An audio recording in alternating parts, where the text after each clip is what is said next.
Hello everyone, আরেকবার এসে গেছি ভোকাবুলারি নিয়ে, সেই শব্দভাণ্ডার।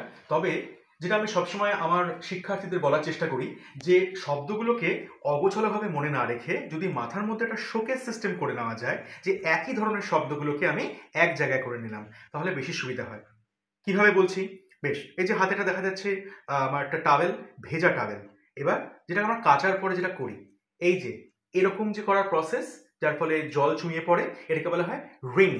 WRING। জামা কাপড়ের ক্ষেত্রে ব্যবহার করতে পারি। তারপরে ওয়ার্ডে চলে আসি, কি লেখা আছে? ক্রাশ। এবার যখন আমি এটা একটা পাত্র যার মধ্যে ধরুন কিছু মশলা আছে, এবার সেটাকে নিয়ে যখন আমি এরকম করছি অথবা এইভাবে করছি, তখন আমি সেটাকে ক্রাশ করছি। ক্রাশ কিন্তু মশলা বাটা। মশলা বাটা আর মশলা পেশার মধ্যে সম্পর্ক আছে। মিক্সার গ্রাইন্ডারের মধ্যে যখন করছি, কি বললাম? মিক্সার গ্রাইন্ডার, মানে মিক্স করছে, করে গ্রাইন্ড করছে, চূর্ণ করছে বা পিষছে, মশলা পিষে চূর্ণ করা, সেটা কিন্তু গ্রাইন্ড, GRIND।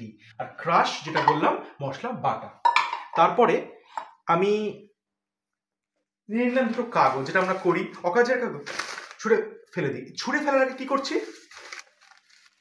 এই যে যেটা করলাম, এটাকে বলছে ক্রাম্পল, CRUMPLE, ক্রাম্পল। নেক্সট কি রয়েছে? স্কোয়াশ। খুব চেনা শব্দ না? Orange squash. আজকে পাওয়া যায় না, আগেকার দিনে পাওয়া যেত। Orange squash, lemon squash. Tomatoes, যে আমরা যে সস খাই তার আগে যে টমেটোটাকে যেটা করা হয়, সেটা কিন্তু স্কুইজ, মানে নিষ্পেষণ করে নেওয়া, মানে রস সব বার করে নেওয়া। এই ধরুন একটা কমলা লেবু, এই কমলা লেবুটাকে এখানে রেখে যদি আমি এবার এটাকে মানে পা দিয়ে থেতলে দিই বা কোনো একটা কিছু দিয়ে জোরে থেতলে দিলাম রস বার করার জন্য, তাহলে সেটা কি বলবো?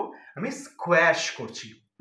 টমেটো, লেমন অথবা অরেঞ্জ আমরা ইউজ করতে পারি। ফাইনালি যেটা রইলো, স্কুইজ। স্কুইজ মানেও কিন্তু চিপে বার করা। কিভাবে? তো এই আমার হাতে রয়েছে একটা টুথপেস্ট।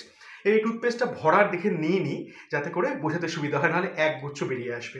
এটা করার পর এই যে আমরা এখান থেকে বার করছি, করে পেটটাতে চাপ দিচ্ছি, হালকা বেরোচ্ছে, নিয়ে তারপর ব্রাশ করছি। কি করলাম? এটা আমি স্কুইজ করলাম, তারপরে এই টিউব থেকে পেস্ট এলো। ঠিক আছে? তাহলে এইভাবে যদি আমরা একটা সাইজ বা একটা ক্যাটেগরি করে নিতে পারি, তাহলে মনে রাখা অনেক সহজ হলো। রিং, ক্রাশ, ক্রাম্পল, স্কোয়াশ, স্কুইজ এবং ক্রাশের পাশাপাশি গ্রাইন্ড। আবার দেখা হচ্ছে পরের ভিডিওতে। টাটা।